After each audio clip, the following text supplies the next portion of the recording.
बेईमान है।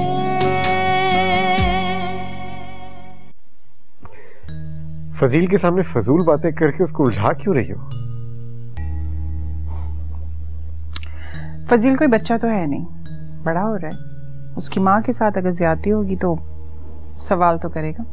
सब आराम से सो जाओ। सो जाऊं? वो भी आराम से? जब तक मुझे 10 लाख का पता नहीं चल जाए मुझे नींद कहाँ आने वाली है।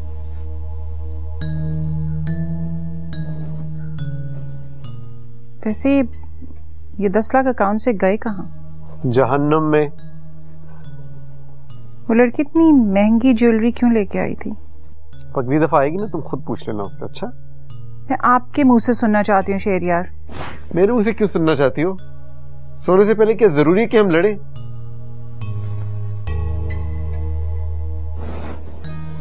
जहाँ नाइंसाफी होगी मैं लड़ाई भी होगी।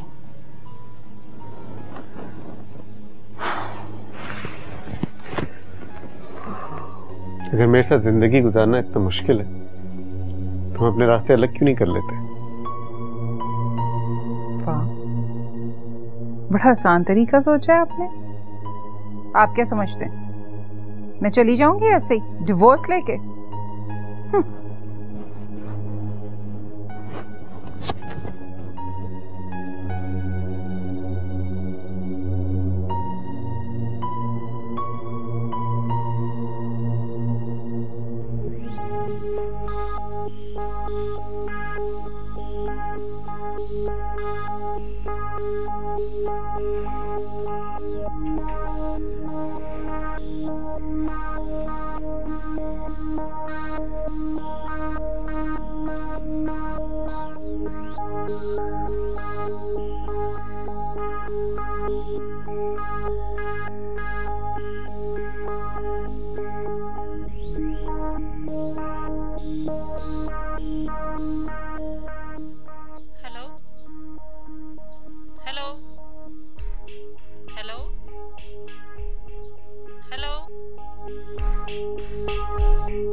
अस्सलाम वालेकुम बूजान। वालेकुम सलाम बेटा। हाँ, मुझे पहले ये बताओ कि नौकरी तो तुम्हारी ठीक ठाक है ना? कोई बोझ तो नहीं है तुम्हारे ऊपर? अरे बूजन, काम तो काम होता है और काम करते वक्त सर पर एक ही बोझ सवार होता है कि काम पूरा होना चाहिए ताकि बॉस भी खुश रहे और कोई टेंशन भी ना हो। वैसे काम करने वाले कभी खुश नहीं होते। पता है, मैंने अक्सर सुना है कि अथॉरिटीज कभी भी अपने एम्प्लॉयज से खुश नहीं होती। वो क्यों? भाई कोई अच्छा काम करे तो फिर उसकी तारीफ में कंजूसी क्यों? वो इसलिए बूजान कि कई एम्प्लॉयज ज्यादा तनख्वाह का मुतालबा ना कर दें। खैर, अभी तक तो ऐसा कुछ भी नहीं हुआ। अभी तो नई नई जॉब लगी है और वैसे भी बॉस से तो आमना सामना कम ही होता है। मुझे तो अपना काम पूरा करना होता है और बस। बेटा, मुझे यकीन है कि एक दिन आपके काम की जरूर तारीफ होगी क्योंकि आप माशाल्लाह बहुत मेहनती हैं। इंशाल्लाह बूजन। बेटा, आप लोग नाश्ता जल्दी जल्दी कर लो, बस छूट गई तो आपको बहुत परेशानी होगी। चलो शाबाश। मैं भी आप ही से यही कह रही थी कि जल्दी जल्दी नाश्ता करें, वरना अगर लेट हो गए ना फिर बॉस से झाड़ पड़ेगी। मेरी बच्ची को क्यों झाड़ पड़ेगी? आप हमारे जाने के बाद ना बस एक ही दुआ किया करें कि मुझे प्रोफेसर से और आप ही को बॉस से डांटना पड़े। अल्लाह ना करे। देखो बेटा, जो लोग अपना काम मेहनत और लगन से करते हैं ना, उनकी सब इज्जत करते हैं, तारीफ करते हैं। एक बात मेरी याद रखना, बल्कि मेरी नसीहत समझ लो, पल्लू से बांध लेना कि हाथ आई इज्जत गंवाना बहुत आसान है, लेकिन उस इज्जत को संभाल के रखना बहुत मुश्किल है। और ये काम तुम दोनों को करना है। भूजन, जी बेटा। एक बात कहूँ आपसे? बोलो। मुझे आपकी ये बात हमेशा याद रहती है, और प्लीज मेरे जाने के बाद परेशान मत हुआ करें। और वैसे भी काफी सारी मुश्किलात तो हल हो गई हैं ना, और इंशाल्लाह जो रह गई हैं वो भी जल्द हल हो जाएंगी इंशाल्लाह।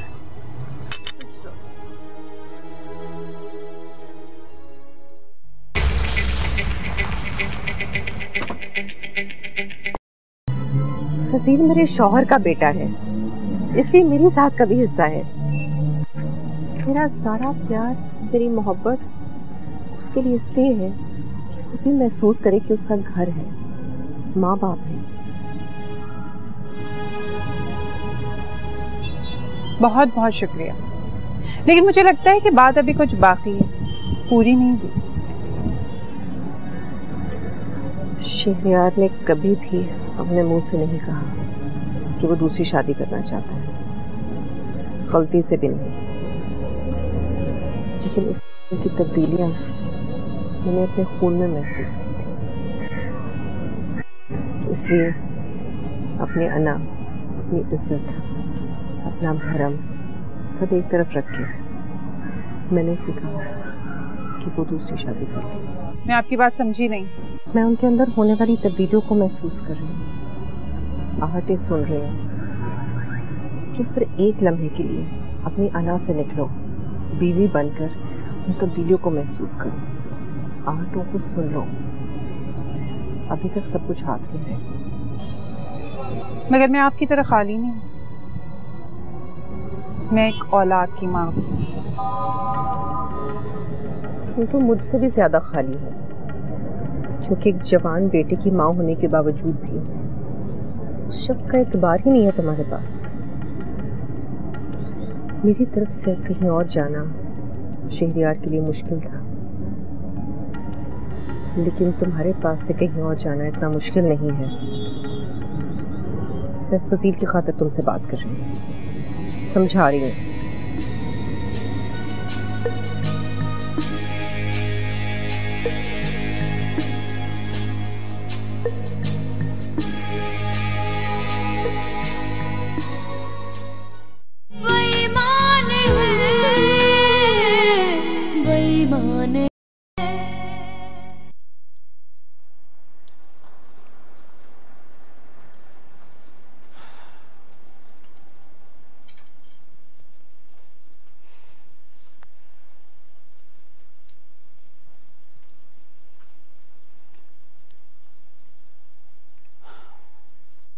शहरयार, कभी आपने सोचा है कि हम दोनों के दरमियान इतना फासला क्यों है? आप मेरे सवाल का जवाब नहीं देंगे? कोई जवाब है आपके पास?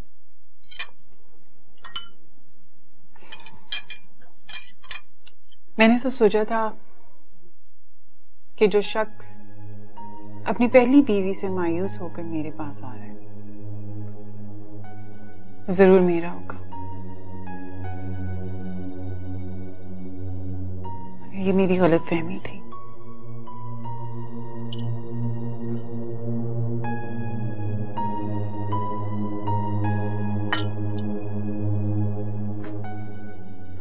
शहरयार, कुछ बोला करें,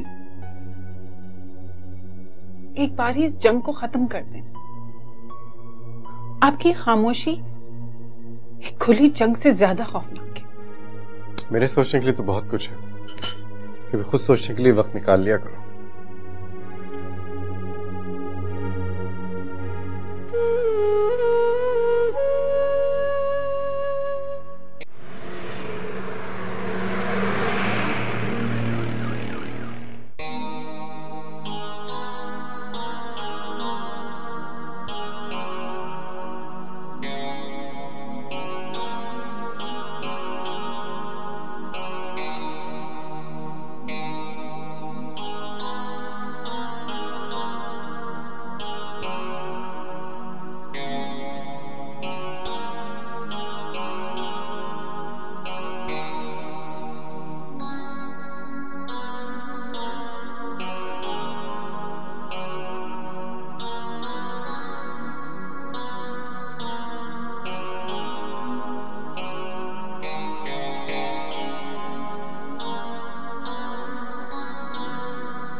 बख्शिश भूली जा सकती है मगर कर्जा नहीं। सेठ साहब, मैं आपसे पहले भी कह चुकी हूँ, अब भी कह रही हूँ और आइंदा भी कहूंगी, मरने वाली ने आपसे जो कर्जा लिया है मुझे उसके बारे में कुछ नहीं बताया। हाँ, कोई वसीयत की होती तो और बात थी।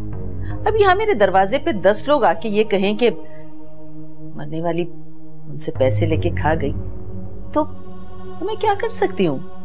किस किस का यकीन करूं? लेकिन आप उसकी जिंदगी में हिस्सेदार तो रही है ना भाई जी।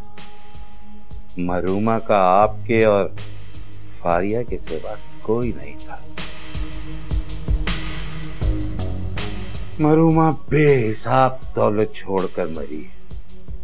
आप दोनों के रोते हुए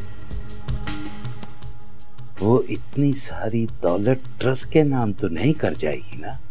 देखिए, मरहुमा मेरी सगी बहन नहीं, मुंह बोली बहन थी। उसके तरके में मेरा कोई हिस्सा नहीं। जिंदगी में हिस्सेदार तो रही है ना आप। अब उसके छोड़े हुए मसलों में हिस्सा तो डालना पड़ेगा। खुलकर बोलिए, मुझे कुछ समझ में नहीं आ रहा। मरूमा लाखों रुपए फारिया के नाम पर मुझसे लेती रही। फारिया पर मेरा नाम लग चुका है। बस आपसे इतनी गुजारिश है कि आप मुझे निकाह की तारीख दें और बात खत्म। मैं कौन होती हूँ तारीखें देने वाली? जवान जहान लड़की है, उसकी मर्जी पूछ लीजिए। हाँ, अगर वो राजी है तो मुझे कोई इतराज नहीं।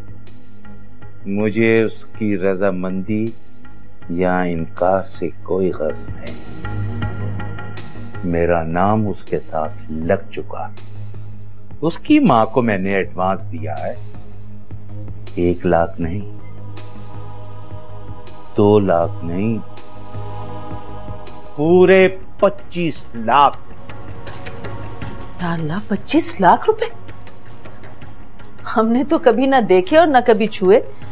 बस जो थोड़ा बहुत हमारे पास था जमा पूंजी, उसी में अपना बुढ़ापा इज्जत के साथ काट रहे हैं। मैं झूठ बोल रहा हूं या सच? बस थोड़ी सी मेहनत करें, आपको सब पता लग जाएगा। 25 लाख रुपए वो कब्र में नहीं ले गई होगी, यहीं छोड़ के गई है। आप मुझे निकाह की तारीख दें और फारिया को भी बता दें। मैं 4 बंदे ला के निकाह कर लूंगा। इस वक्त वो घर पर नहीं है। जब आएगी मैं आपका पैगाम उसे दे दूंगी। फिर जो कुछ होगा आपके सामने होगा। मैं कोई जोर जबरदस्ती नहीं कर सकती उसे। आप नहीं कर सकती, हम तो कर सकते हैं।